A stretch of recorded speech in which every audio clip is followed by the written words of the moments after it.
Assalamualaikum warahmatullahi wabarakatuh. Bismillahirrahmanirrahim. Alhamdulillahirabbil alamin. Wassalatu wassalamu ala asyrafil anbiya'i wal mursalin sayyidina wa maulana Muhammad wa ala alihi wa sahbihi ajma'in. Amma ba'du. Para mahasiswa, mahasiswi yang berbahagia, kita buka perkuliahan pada hari ini dengan membaca Al-Quran. Mudah-mudahan mata kuliah manajemen keterampilan keagamaan diberkahi, dirahmati dan diridai oleh Allah Subhanahu wa taala. Biniyatil qabul. Al-Fatihah.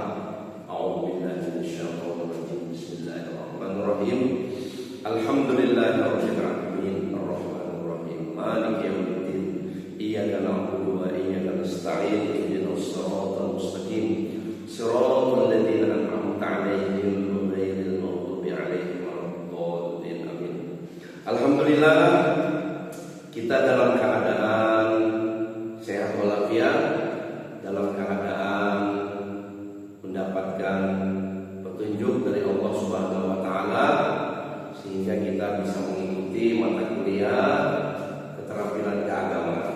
Nah, pada hari ini mata kuliah keterampilan keagamaan ini saya ingin menyampaikan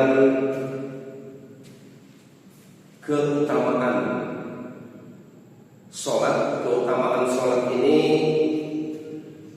apabila kita melaksanakannya dengan baik, mengerjakannya dengan sempurna, maka Allah Subhanahu wa taala akan memberikan petunjuk dalam kehidupan kita ini, merahmati kehidupan kita ini, sehingga jalan hidup kita ini lurus, penuh dengan kebaikan dari Allah Subhanahu wa taala. Menurut para ulama, ada 3 variabel, ada 3 hal yang penting diperhatikan.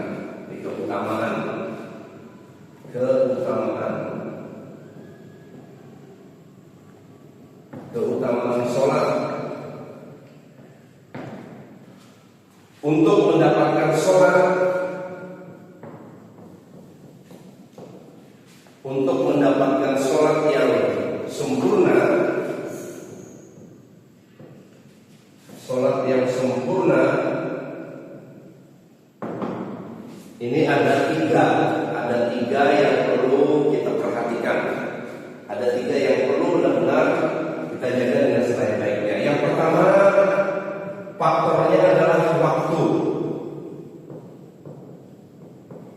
Yang pertama adalah faktornya waktu. Nah, jadi waktu ini, kemudian yang kedua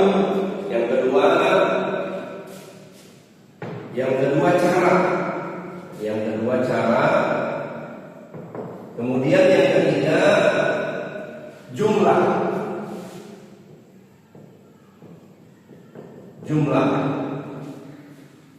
Nah, ini nanti kalau kita, kalian sebagai mahasiswa mahasiswi dalam menjalankan kehidupan sehari-hari, dan bahkan nanti kalian akan memasuki, setelah kalian menjadi sarjana, kalian akan berada di tengah-tengah masyarakat untuk pengabdian kepada masyarakat. Oleh karena itu, dalam rangka pengabdian kepada masyarakat, maka penting kalian dan kita semua untuk memiliki secara pribadi, kita jaga sholat kita itu dengan sebaik-baiknya dengan 3 hal ini. Jadi 3 hal ini akan memberikan dampak yang positif. Nah, yang pertama soal waktu. Jadi maksudnya waktu ini adalah kita itu menjaga waktu itu dengan sebaik-baiknya. Yang pertama, biasakan, latih secara disiplin sholat itu kita kerjakan di awal waktu. Jadi sholat ini dikerjakan di awal waktu. Karena Nabi kita Muhammad SAW, beliau ketika ditanya di muka bumi ini amalan apa yang paling utama? Maka beliau menjawab, as-sholat ala waktiha, sholat di awal waktu. Jadi sholat di awal waktu bisa saja memang secara fikih sholat itu bisa di pertengahan waktu, bisa juga di akhir waktu. Cuma kalau sholat di awal waktu, maka itu lebih utama. Inna sholata kanat 'alal mu'minina kitaban mawquta. Jadi ini yang pertama, yang sangat penting sekali. Kita latih biasakan sholat 5 waktu itu di awal waktu. Sholat subuh di awal waktu, sholat zuhur di awal waktu, sholat asar di awal waktu, sholat maghrib dan sholat isya dikerjakan di awal waktu. Nah ini yang pertama dalam rangka untuk menjaga kesempurnaan sholat kita ini, untuk mendapatkan kesempurnaan dalam sholat. Jadi yang pertama adalah keutamaan waktu. Jadi dijaga waktu. Nah kemudian yang kedua cara ini oleh Nabi kita Muhammad SAW, beliau selalu dan senantiasa mengajarkan untuk sholat berjamaah. Jadi sholat berjamaah itu lebih utama 27 derajat. Itu kalau sholatnya yang bunyi, sholat maghrib, isya dan subuh. Kemudian 25 derajat kalau sholatnya sir, zuhur dan asar.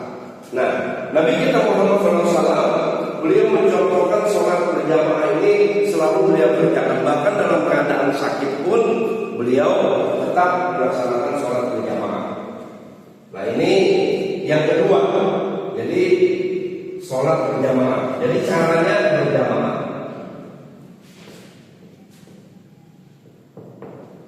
Yang di atas tadi awal waktu.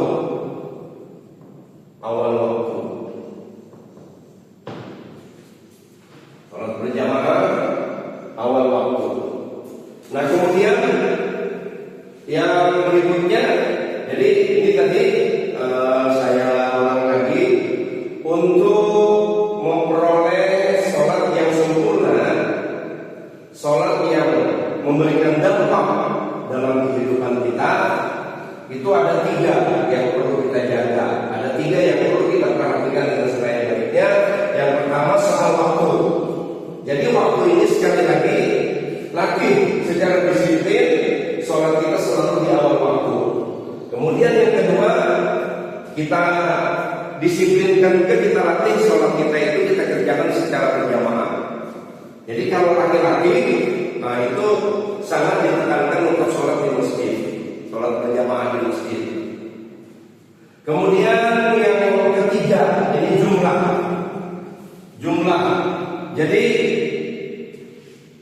para ulama itu sepakat kalau jumlah sholat ini untuk mendapatkan sholat yang sempurna, sholat yang baik, maka kita upayakan sholat kita itu sampai 40 rakaat. 40 rakaat setiap hari. Nah coba kalau kita hitung, kita menghitungnya itu yang pertama sholat fardu.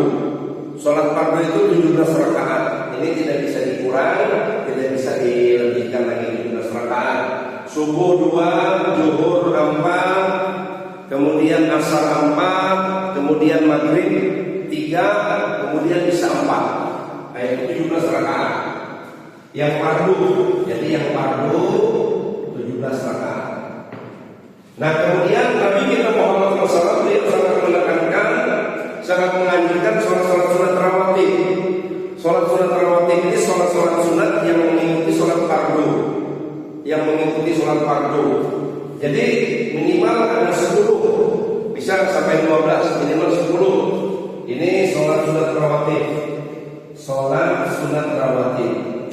Sholat sunat rawatib 2 sebelum subuh, kemudian 4 sebelum zuhur, kemudian 2 sesudah zuhur.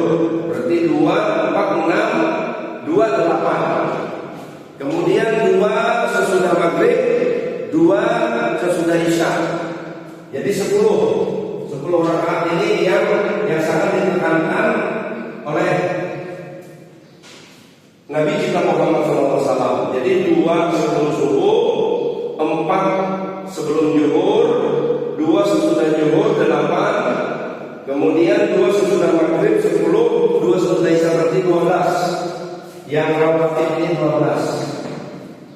Yang sholat sunat rawatib yang muakkad yang sangat diterangkan 12. Berarti 17 tambah 12 berarti 29. Nah, untuk mencapai sampai 40 berarti ada qiyamul lail. Sholat sunat tambahan.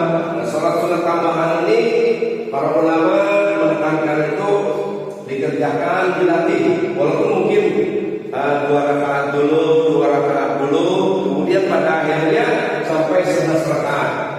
Sholat sunat nawafil. Ini qiyamul lail itu 11 rakaat. 11 rakaat. Jadi sholat biasanya itu sholat tahajudnya 8, kemudian sholat witirnya 3. Sholat tahajud 8, sholat witirnya 3. Nah, berarti jumlahnya 40. Nah, ini yang sangat ditekankan oleh para ulama dalam rangka untuk merasakan nanti dampak pengaruh daripada sholat kita itu. Nah, artinya salah satu bentuk pemahaman kita dalam mata kuliah keterampilan keagamaan ini kita harus terampil. Jadi para mahasiswa, mahasiswi, calon-calon pemimpin ini sangat ditekankan untuk memiliki sholat yang sempurna, sholat yang baik. Jadi sekali lagi dalam kesempatan yang sangat berharga ini saya menggarisbawahi kita bersama-sama untuk mengamalkan ini, mendapatkan sholat yang sempurna, waktu, cara, dan jumlah.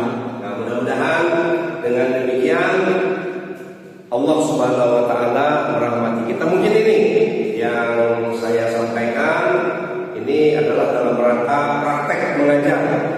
Praktek mengajar. Dalam kesempatan ini saya sudahi. Terima kasih.